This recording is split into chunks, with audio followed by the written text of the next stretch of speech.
Hey folks, thank you for joining us this afternoon. We're going to be a small group, it looks like, but probably not much surprise since this is the first time we've gotten this group together for quite a while. But for Paul and Nick's benefit, we do record these events and spruce them up a little bit at the beginning and the end and archive them on our YouTube channel and then promote them to all Vermont Credit Unions. They get quite a few views, afterwards and everything. And we'll send you a link. So if you folks have a use for this, for presenting it, making it available to some other group, great, by all means do so. And thank you for everyone else, for jumping on the line with us. I'll just preface our discussion this afternoon really, really quick by letting you know that, well, you already have figured out that Paul and Nick are on the line with us. They are both at the Vermont Council on Rural Development, which has been around since 1992. It's a nonprofit working to help develop Vermont's rural communities. Between its, I think, 24-member board of directors and support organizations, VCRD, I hope I got the acronym right, is a nonpartisan partnership of federal, state, local, nonprofit, and private partners. Paul Costello, who I'm proud to say we both went to the same high school locally here, is VCRD's executive director and has been doing that since 2000, I think it is. And Nick Kramer, also on the line with us, is Community and Policy Associate and just started this past year, so congratulations on a new job, Nick. Both are native Vermonters, as you can probably figure out. And the project they and VCRD has been working on, among others, is called the Vermont Proposition. They've been putting forth efforts on this for some time.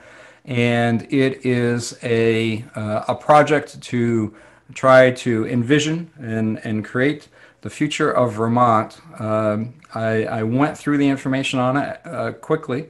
It's divided into a number of different issue kind of areas that we're going to, I think, hear about this afternoon.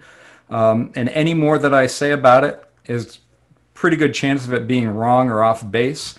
So Paul and Nick, I graciously turn it over to you folks to guide us through and tell us all about the proposition, VCRD, and whatever else comes to mind. Hey, thanks so much, Joe, and great to have you have the time with credit union partners. Really appreciate what you folks do for Vermont. And it would be really valuable if we could just take a quick run around and hear what different people do. What credit union you're with, just to give Nick and I a picture. And I see Richard Brock from Montpelier.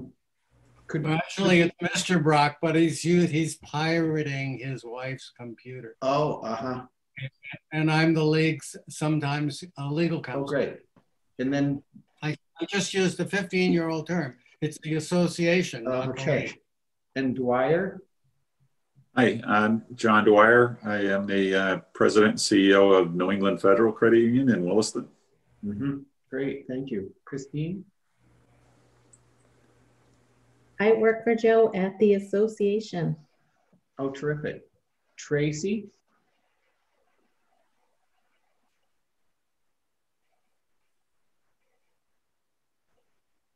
Maybe Tracy's muted or she might be just connected by phone and not talking right now. So no. Jean?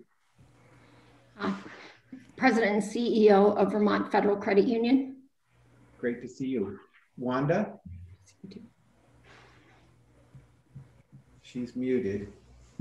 I'm the president and CEO of White River Credit Union in Rochester, Vermont. Terrific, thank you. Kelly Reed? I'm the Regulatory and Consumer Affairs Director for the Department of Financial Regulation. Terrific. Well, thank you so much for being on and for giving us this time. We really appreciate it. I want to just give you a bit of a context in terms of VCRD and what we're doing and then how it adds up to this proposition and where it's going. But we'd love to also dig in and get your perspective. And Nick can chime in as we're facilitating a conversation to get your thoughts about some of the draft ideas that are on the table already. Well, the Council on Rural Development, we're charged by the Farm Bill, as Joe says, to be a neutral facilitator of public process. We're the most experienced community facilitating organization in Vermont. We don't come in to bring Democrats or Republicans or the rich or the poor together. We come in to bring all Vermonters together in a community to say, what do we stand for? What are the fundamental challenges we face? What are we going to do together? How do we line up together to make our community a more dynamic place for young people, or to stimulate the local economy, or to answer fundamental challenges that we have as a community? We've done this work with scores of communities around the state. We've led hundreds and hundreds of projects to completion throughout the state. We've engaged tens of thousands of Vermonters to step up into leadership. Today, we have a leadership network that we manage for those folks. We also have a board that bridges categories. So at any one time, we have half the governor's cabinet on our board. We have the heads of each congressional office. We have federal agency heads in Vermont, nonprofit leaders, business leaders, and regional leaders. And all together, they're listening to what's happening at the community level. And then out of the silos of state, federal government, they're saying, how do we work together to better serve these communities as they move forward? And where are there gaps? Where are there places where Republicans and Democrats aren't working particularly effective, or the silos of government aren't working effectively, or federal and state aren't? And in those places, we convene people without any power over, but to bring people together to stand up for what's possible to move forward. Where's our point of unity rather than all the things that divide us? So in the past, we've done set policy work around the future of agriculture, in-state energy generation, the structure of the planning system in Vermont, the forest products industry, a lot of diversity in terms of the ideas on the table.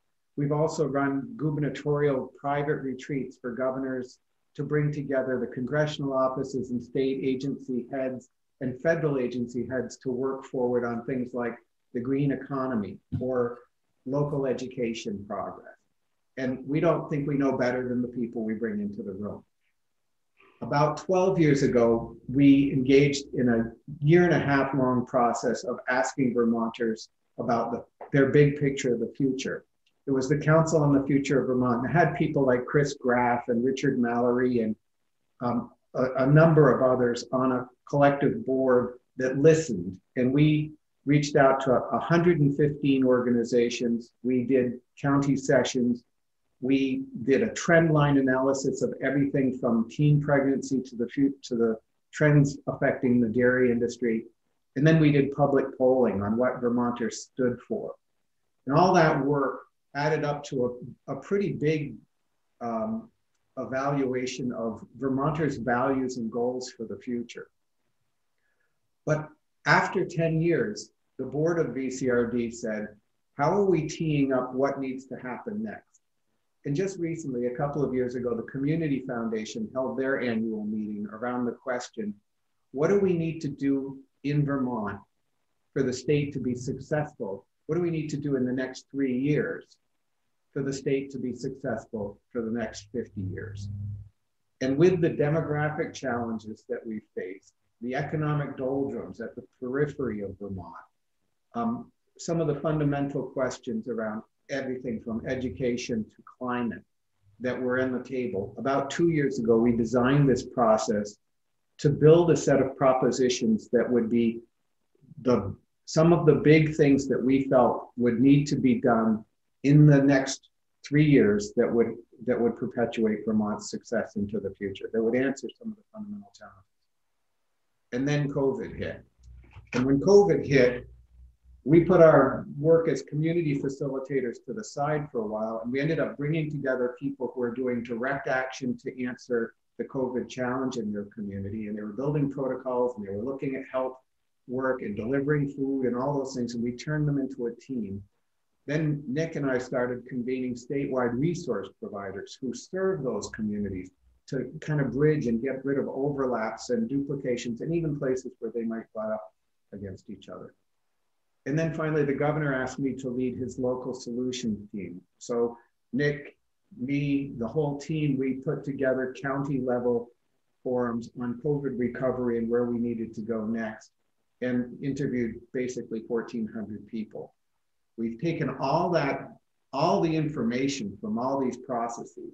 Plus, we interviewed all of Vermont's former governors, key business leaders, young people of color, sort of the diversity of some creative people in Vermont to get a starting point to develop the beginnings of this proposition process.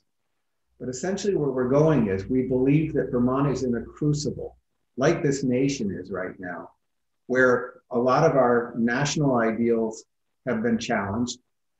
A lot of questions out there around democracy, a lot of questions out there around economic disparity, around infrastructure, around housing, around affordability in Vermont. There's just a lot of big questions, and we felt that it's time to bring Vermonters together to see, as we look at those questions, what do we stand for in terms of answers? Are there 5, 7, 10 things that Vermonters want to line up around together to make happen in the next few years? And are there things that are self-evident truths to us as a people, right or left, that we need to work on together to accomplish in our time?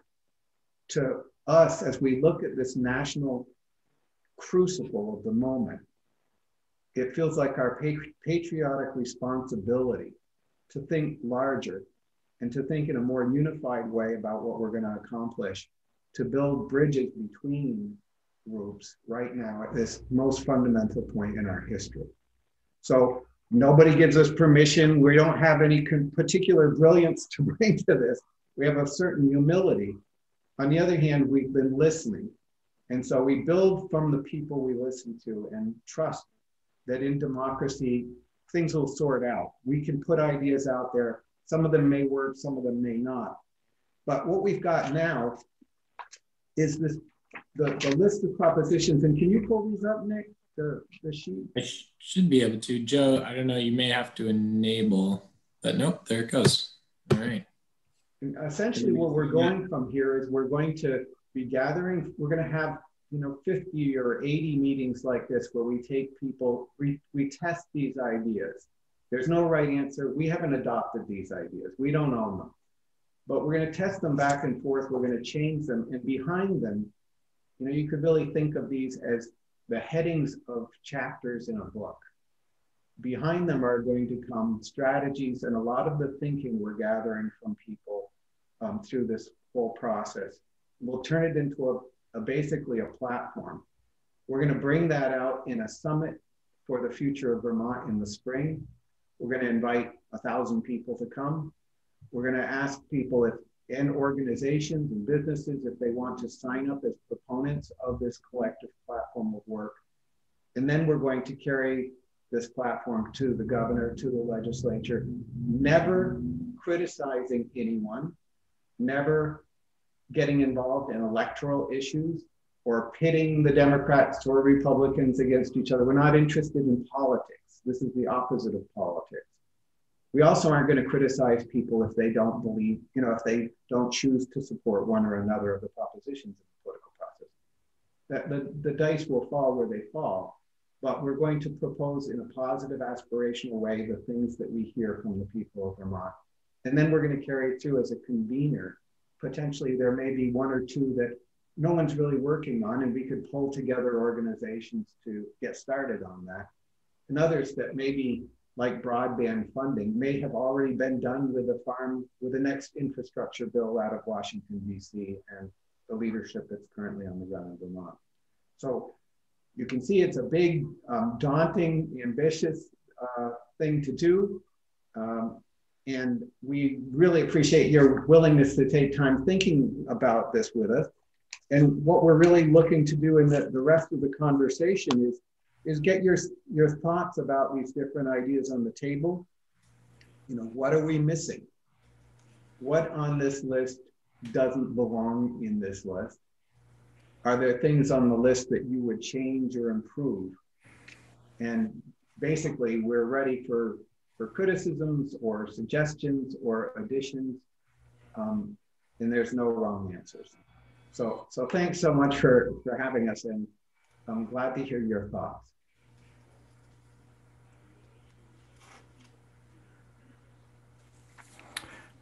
Well, first I'll start. The very first item on there on broadband, coincidentally, we've been conducting our own very abbreviated kind of survey on that to try to ascertain, what Vermont credit unions' perspective on that issue is. Is it of concern to credit unions at all? I mean, obviously, it's concern to people that are in areas that have a deficiency of broadband, but as credit union organizations, is it of concern to people? I know I've been participating, as many people have, in a lot of national meetings of my peers, weekly for seems like forever now. And surprisingly, from an advocacy perspective, broadband or the lack thereof or deficiency of it has come up in our discussions from a lot of different states.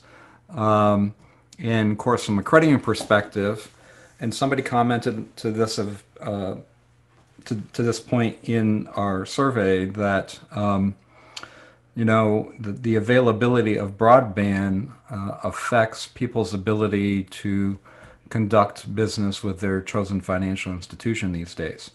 And it certainly was true before, but it's just become more apparent, risen to the surface more amidst all of this pandemic going on for the past 9+ months or so. And so, and I think most people on the line would be in agreement that maybe not everything, but a lot of the ways that credit unions and banks have had to adjust to conduct business these days is going to stick going forward. Not all of it, but when you reach certain efficiencies because of using more technology and whatnot, it's probably hard to drop that and go back to the old way of doing things. Although you still want to accommodate, people that want to do in-person activity and whatnot. So, broadband in Vermont, and so for some credit unions, it matters more than it does to others, depending on where their membership happens to be. But all of Vermont's pretty rural, so, there are pockets, I'm sure, of less effective service or no service, throughout the state. So that one, interestingly, is an issue that credit unions have an interest in. I don't think it's an area that you're going to see credit unions in advocacy, waving a big flag in the state house trying to lead the charge kind of thing. But I think we'll monitor it very closely and, weigh in on it in discussions like this. Great. Thanks, Joe. I could add to that a little bit. Excuse me. Certainly, our staff are working from home at this point. Many of them live in rural Vermont. They have a lot of difficulty coming to the Zoom meetings. I haven't talked all day. I'm coming to the Zoom meetings, and it's really impacting their ability to do work for some of them. It's really important that in order to make Vermont work for business, we need to elevate this situation. I also, excuse me, I thought this was a really comprehensive list, and really enjoyed having a chance to take a look at it. Oh, that's so nice of you, Jean. We're hearing that about families working from home all over right now. Also, with kids often on distance learning, if you're a kid on the end of the dirt road on Northeast Kingdom and you can't access the materials from school, we know that kids are struggling to learn as quickly as they would out of school. But if you're lacking broadband, you're cut off. And if you have seniors in the home and you don't have broadband for telehealth today, that's another service, Joe, that is probably going to be a lot more prevalent. Right. And that makes a real disequilibrium in terms of people's access to needed services if you lack it. Other thoughts? Yeah, maybe this is related, but I'm curious regarding, as you've gone through this process and interviewed people, how much influence there is regarding the issue of people moving to Chittenden County from the rest of the state. And certainly broadband could be some of that, but it strikes me as we do business, primarily in the 6 northwestern counties of Vermont, but now we have an expanded field of membership, so we're going to be down into the southern part of Vermont. It's just the demographic shift and movement within the state has really been, having grown up here and lived here most of my adult life, it's really striking. And I don't know if that, I assume that came up in your dialogue and is influencing this list, but I'm just curious about that. It's interesting. It comes up, the immigration question comes up a lot more about the loss of people than it does about the aggregation in Chittenden County. There are places in Vermont where you hear a certain resentment against the economic progress of Chittenden versus the rest of the state. But a lot of their kids are moving south, not just to Chittenden County. So there's a real concern about the loss of youth. Almost every community that we facilitate in, the first thing they want to do is think about how to attract young families as fundamental to the future of their school, their economy, their downtown. There's a lot of places that are in economic doldrums because of that demographic of an aging population. The 2 southern counties, Rutland County, really struggling with it. So you less often hear people concerned about the youth migrating to Chittenden County so much as they see the economic activity centering in Chittenden County and not really getting back, that they aren't really building the innovation and energy that's attracting the young people that they'd like to. But it's a complicated one.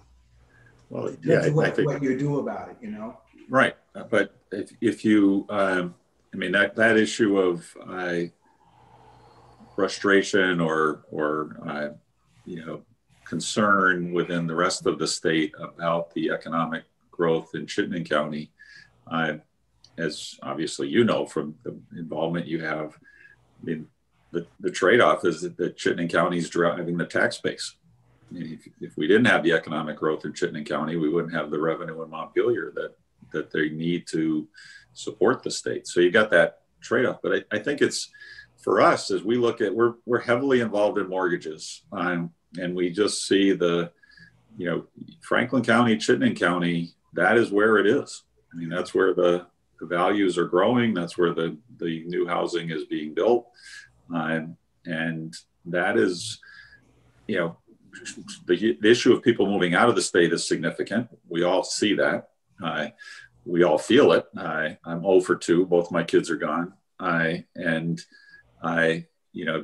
just to be in Chittenden County and watch the aggregation, that's the right term you used, into Chittenden County is striking, especially the last 4 or 5 years.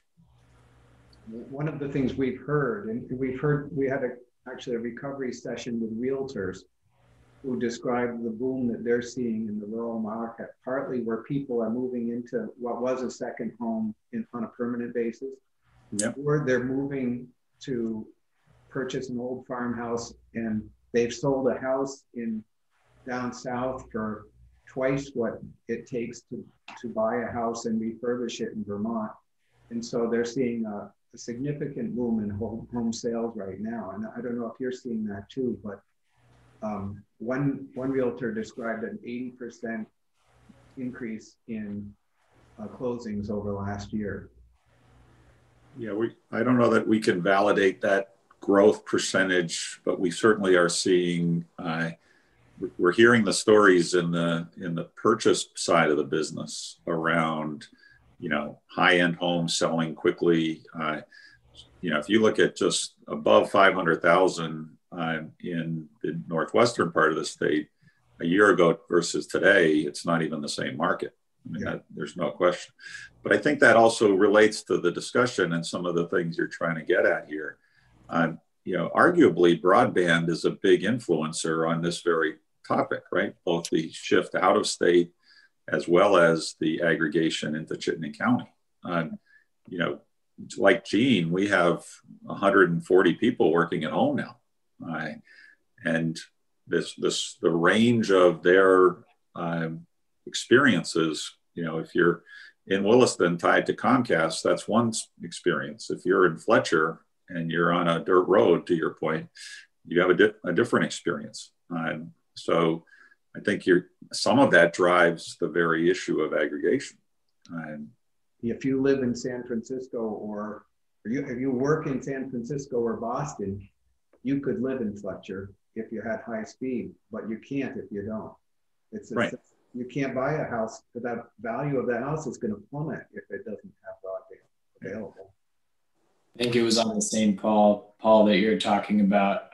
The realtor we had on presenting shared with us the sort of impromptu metric that they've been using in their own business of, oh, that's a 1 Zoom house, or that's a 2 Zoom house, or oh, that's a no Zoom house. And you just can't sell no Zoom houses these days. Very much, tied at the hip. This exchange reminds me of, was it a year ago, or maybe it's also 2 years ago, where the legislature initiated, the financial incentives for people to move to Vermont and all that sort of thing. And I don't know what the results of that were as far as, actual numbers of people that moved into Vermont because of that. I know some did, but it seems like, broadband is more the issue than, $10,000 or $5,000 to relocate to work remotely. Do people have other thoughts on other parts of the proposition? Yeah, another question related to, somewhat related to this discussion is I'm trying to, I guess, interpret to some degree how you see housing and affordable housing in this list. Good question, because a number of pieces are buried a little bit. Like, we've tried to add up to a point what are some broad issues. So there's a lot of issues like healthcare and transportation. And one of the things that we've tried not to do is build a list of all the conditions that are necessary for Vermont to be successful, but instead to build a list of the things that need to be done different or done new that would be. And so, some of these may not fit that criteria, but the affordable housing arena, I was on the Board of Housing Vermont for 12 years and very, very active in all the communities we work with. One of the things that we struggle with, and it's really under part 4, is that when you think about what we do as a society to help people step out of poverty versus the help that we give people in poverty, they're like two different things. Sure. And it's essential that we have a strong safety net, right? And it's essential that we have affordable housing for those folks who absolutely need it. But what we don't really have is enough of a way to help people move out of poverty by building equity. When you think about it, a lot of our services, the benefits cliffs that are there in state programs often make it against a person's interest to make more money and build more cash. If you do, then you may lose a benefit. And when you think about the affordable housing arena, which is, again, it's a fundamental bedrock, and for the work that's happening now for the homeless is just incredibly valuable and vital. But when we think about helping people move out of poverty versus living in a ongoing sustained situation, subsidized housing, how do we help people build the equity to build down payments so that when they're paying, they're actually putting money essentially in the bank or in their credit union that allows their family to have the equity to take out a loan for the next car or to take a loan for their kids' education. One of the, it's kind of like the game of life. If you're successful and you get the kids in the back seat and you get your college diploma and stuff, every time you go around that game board, money follows you. And if you haven't built any of those key assets when you're young, you're going around that thing and you're not getting anywhere. And when you think about people who live in poverty, they lose a light on their car They don't have the $60 to get the light.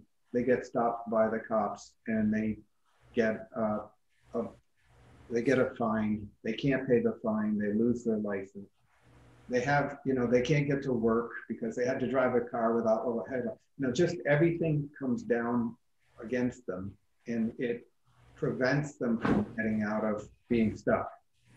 And we think that we need to look at that, the social welfare system, in terms of what it does to help people get unstuck and move out of poverty in a fundamental way. That's helpful. Thank you. Be glad of other questions or things that you think should be changed, or maybe aren't as important as other things in the list that we've put together so far. I'm wondering, Paul or Nick, if you can elaborate on what's behind a couple of these for me. I mean, I understand the words, obviously, but what brought some of this stuff about? So, like number 4, for example, I mean, reducing economic disparity and related, credit unions are all about that kind of activity and whatnot, advancing economic opportunity, rebuilding the middle class. And we hear that a lot, but, what contributed to those words being on this list, do you think, in Vermont specifically? You want to try that one, Nick? Yeah, I'd be happy to take best crack. Joe, it's funny, that's one of it. This process has been really illuminating in terms of kind of what some blaring points of refinement may be. That's definitely one piece of the language that we've been hearing a lot of feedback on. I think the intention behind the term middle class originally was just kind of to, again, like Paul says, these being such summaries for a much longer set of text, that would be kind of a stand-in for a point of economic solvency and independence. That's kind of this historical aspirational marker for many folks. I think what we're hearing a lot in this process is that term may be a little antiquated and maybe not so resonant with full diversity of folks. It also kind of presupposes maybe that there's a lower class and a higher class. So we've been getting some language tweaks on that. I mean, folks have suggested migrating towards Vermont must reduce economic disparity, advance economic opportunity, and offer opportunities for financial well-being for all Vermonters, regardless of income, or something like that. So I think that's a situation in which what made it onto paper is maybe just in need of a little tweak.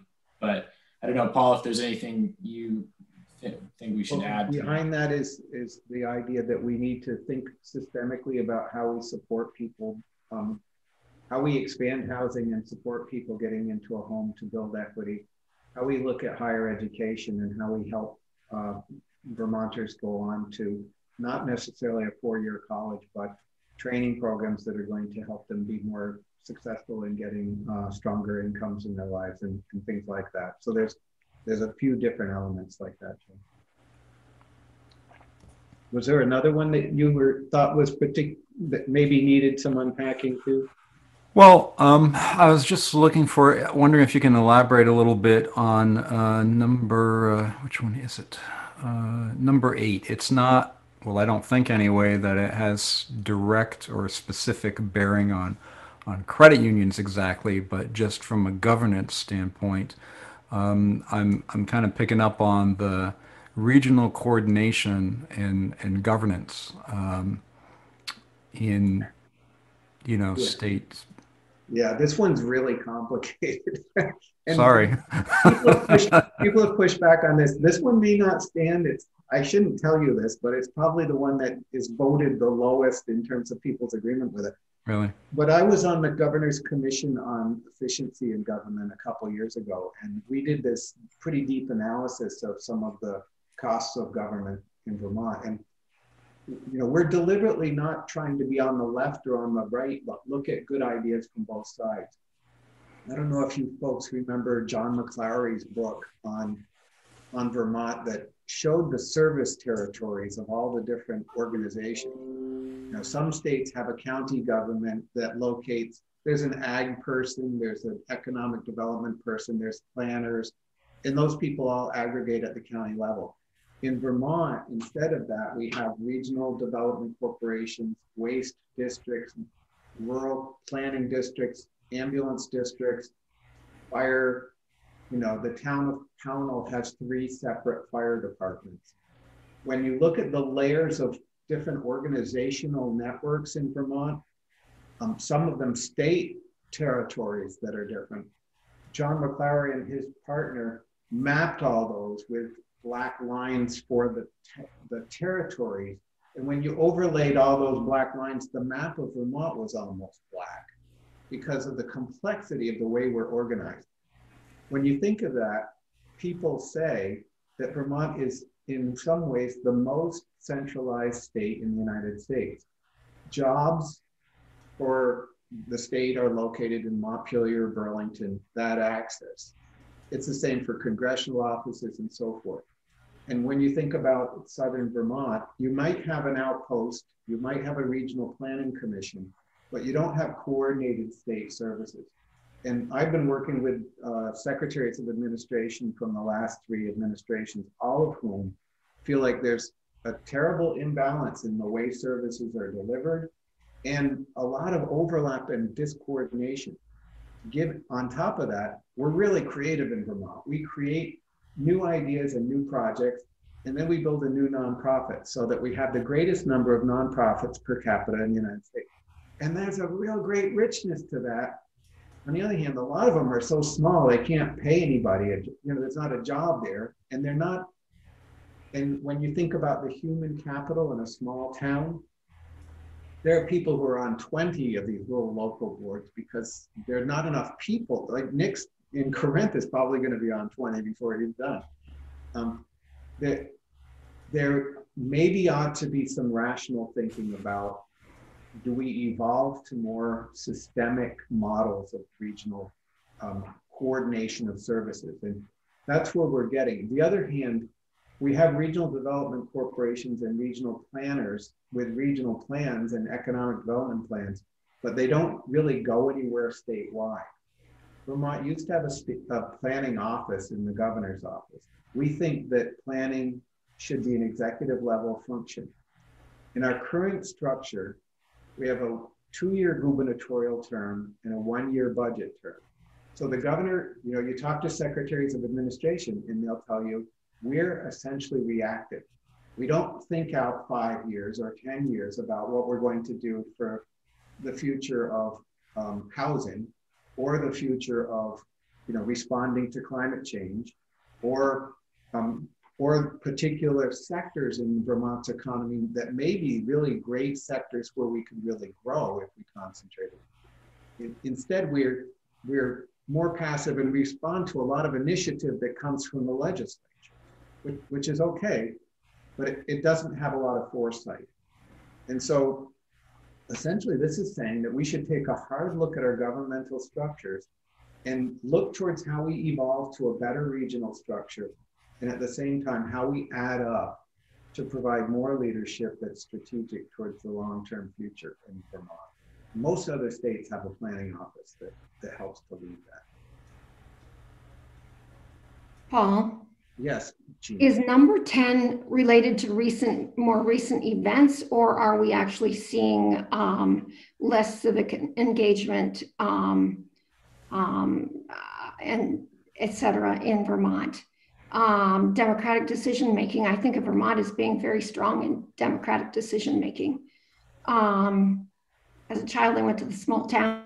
In our small town, we went to, you know, every year annual meeting. So is this something that's really declining? That's a great question. Jean, what town do you live in? Well, now I live in Essex, but I was in Bridport when I was a kid. Oh, what a great town. Yeah. You know, I don't know statistically that it's declining. I think that's a great question. I know that town meetings, there are fewer than there used to be. And part of the question about, you know, every town that we go to, people say that they worry about their kids being disengaged and not stepping up. And they often worry about activities that will engage their young people. And one of the things that we find after 20 years of community engagement is the best kind of engagement is kind of the work of doing things for your town, you know, building that playground, developing, beautifying your downtown, developing activities for younger kids, whatever it is. And, and particularly in an age like we live in, one of the other things that we see is that we know the national divide that we're living through right now, which is really painful. And I'm on the phone regularly with people in Iowa and Indiana where the blue-red balance is really different than it is here. But even in Vermont, in most rural communities, there are people on the liberal side of the spectrum, and there are people who are more conservative who may never talk to each other and who may live in really different kind of cultural worlds and may have either patronizing or resentments against each other and that don't work together. There's been a couple books on this, a book, Two Vermonts, that describes sort of a cultural divide in the state. You may feel it less in Chittenden County than you do in the most rural places. But we think that we don't want to see that grow. We don't want to see the kind of division that we have nationally in Vermont. And we also don't want to see, you know, it used to be that everyone bumped elbows at the local grocery store and at the post office and everything. As a commuter culture, we drive our separate ways, and we don't necessarily have to connect as often with people of different income levels or different cultural interests. But for us to be an effective people, part of the task of democracy and patriotism is to work together for common purpose and to advance communities. The other thing that we see is the towns that organize and become a collective spear point of activity on an economic direction, or they're going to build a daycare center, whatever it is, are the towns that have momentum, that are more fun places to be, and are also the places that attract young people, like Hardwick has. You know, Hardwick's a tough town. It was a tough town, but it has a sense of direction and identity that suddenly makes it a visible place with a future. And so, you know, it's a little bit, we're a little bit preachy about this stuff. You know, Lincoln called democracy an experiment, and it still is. And it's one that's made real by collective action of us putting one foot in front of the other to not just walk to the voting booth, but to build community day by day. And we think that that spirit's essential, and especially that last line, empower young Vermonters, that we need people of the next generation to own this and to step up and lead their communities. If we don't encourage that, and we don't empower that, and we don't give young people the sense that it's their job to do that, we're sunk. You know, we're sunk as a society. And so, again, you know, we don't own this. It's not all about us, but we hear this and we see it in the people that we serve, that this is so essential for us to be successful. So Paul, a question that begs, I'm sorry, if somebody else was going to say something, I'll be quiet. No, maybe not. You know, when you read lists like this, it certainly begs the question of prioritization. It also triggers the question of, you know, what are the top 5 things you can do? You brought up gubernatorial tenure or terms. That's been something that many of us got involved in 15 years ago. There was actually a little bit of traction on that, but the legislature killed it because they weren't going to let the governor have 4 years unless they had 4 years. So at least that was my interpretation at the time. But yeah, we've all, I mean, unfortunately, many of us have seen these opportunities, and I think Vermonters are pretty good at defining what needs to be changed. How do you get actual change? Such a great question.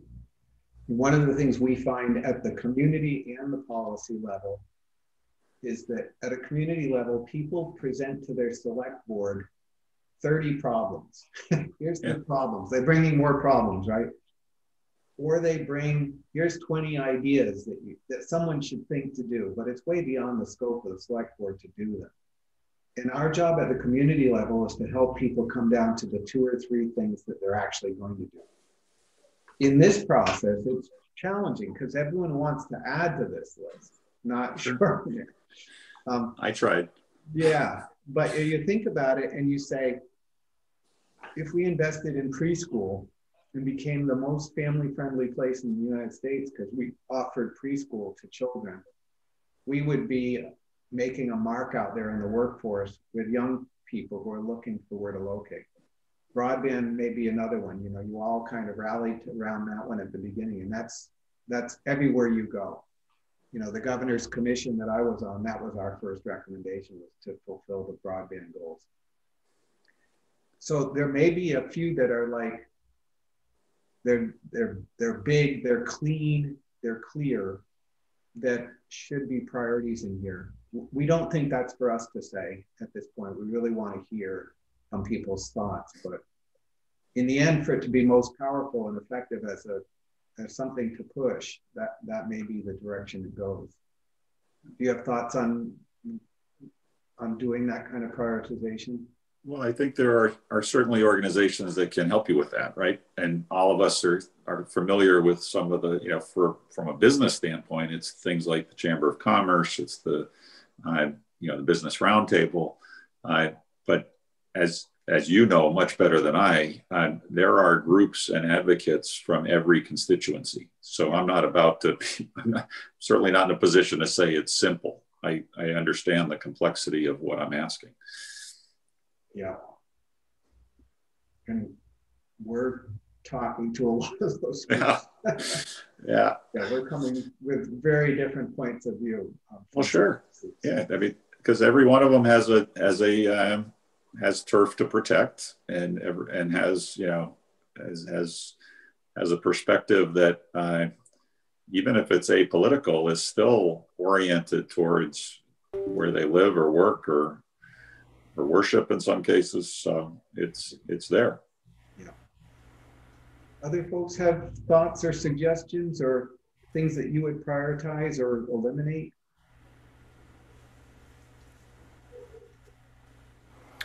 Well, that last thing you said about eliminate, that's the problem, right? Because I'll agree with John that every one of these is important and is rooted in, you know, observations of shortcomings or room for improvement or whatnot.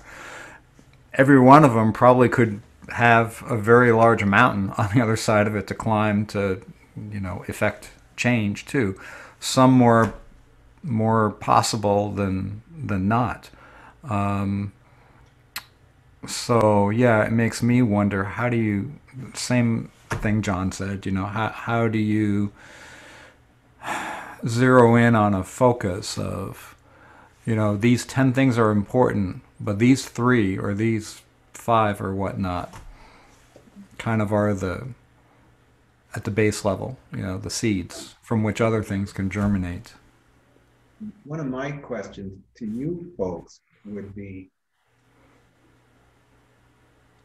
when you look at this kind of work, some things cost money and some things are about cultural change. Right. And there may be things that cost money that you do because they have a strong return on investment. And if we're looking at this rationally, we ought to be looking at return on investment. You know, if broadband is going to cost us $200 million to finally get to the end of the road with fiber, what's the return on investment that will produce? And how does that come back in taxes over the course of time? And we haven't done that level of analysis, but there may be some of these that you could do that kind of analysis and actually come to it. Others are much broader, and there may be particular strategies that are effective under them, but more than we've done. So ultimately, we're going to be building a board to finalize this proposition and also to look at what steps are necessary in convening, in analysis, in data gathering, and potentially in framing some of those ROI case studies before we're done. It's a piece of work. We'll probably be working on the proposition for 5 years in one way or another towards implementation. We're not just going to produce a report for the shelf. We're going to see this as a fundamental lever for our work as well as for those of other organizations that want part. And maybe we'll invite someone from a credit union to be on the board. We'll see.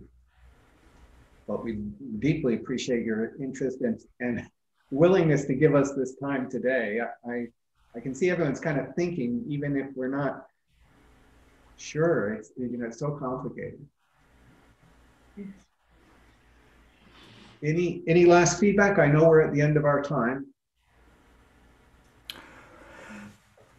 Well, you know, as you were talking, Paul, you know, about, you know, some of these are more tangible or more achievable maybe than others, but have dollars associated with them. So like thinking back to the beginning of the conversation, you know, I think one of the reasons that we, like a lot of people, probably gravitate towards the broadband issue is that it seems to me that it's one of those that is pretty black and white. You know, it's tangible. You have the investment to make, you do or you don't, you put up the lines and so on and so forth. It's a big project, but it's not a, you know, it's very tangible. You can do it or you can't. So, you know, I put that in a lot of different categories. And even I put the childcare one in that kind of category too. A lot different in my mind than like the regionalization of governance and whatnot, which right. is more of a getting people to see things similarly and not really a dollars and cents issue, or not as much anyway. Yeah. Thanks for that. So yes, you have a very long-term project here. And somebody's doing a lot of typing, I'm sure. Yeah. Well, there's a lot behind us. Poor Nick. I think that's Nick. Nick has taken every idea that you've had, and we're building these buckets. We're also passing this forward. The Future of Vermont, futureofvermont.org is the website. If there's ways for you to share that with your employees, or I know that you're probably all owned by your members, right? Yeah. Members. If there's ways for you to share this and it's useful to you to do it, we'd love to help. We want to reach as many Vermonters as we can in all their diversity. We're not trying to guide this towards any preconceived liberal agenda. We're trying to really hear hard feedback from all kinds of people to get this as right as we possibly can. Is the online survey at futureofvermont.org still active, or is that gone by? Oh, it's very active. Right. We're going to leave it up for months. And it's not like you check off your priority. It's that you get to go in and you get to rewrite or suggest or add qualifications or say that you'd need to do this for that to be successful. And we're gathering really a ton of good ideas from this process so far. Great. So I'm just adding here to the chat, kind of on that topic of ongoing feedback. In addition to the website, we have some ready to go language for emails or newsletters. So if anybody would be interested in helping us broadcast the website and just awareness of the initiative throughout your membership, we would certainly welcome that. I'll post a link to the chat now, and then maybe Joe, you and I could connect offline. Sure. To broadcast that out. So that's this. And well, really great of you all. I really appreciate it. Joe, I really appreciate you hosting us. And, you know, I think we were in the same actual home room in freshman year back in high school. Oh boy, your memory is going way back, my friend. Way back. We go way back. And it's great to see so many other people who've been so supportive of us one way and another over time of our leadership efforts and our summits. And so thank you very much. And really appreciate what you guys do and stand for. And I'm a member of one of your entities and a big fan of what you do. So thanks for everything, and we'll be back in touch. Well, thank you, Paul and Nick, for your time this afternoon, and we will indeed, promote the website and the survey and whatnot to other credit union folks, and the video that comes from this. And thank everybody else for being on the line with us this afternoon, contributing to the conversation. We really appreciate that too. So with that, all right, I think we've concluded our afternoon. So thank you very much, everybody. Thanks very much. Thanks, Joe. Bye, guys.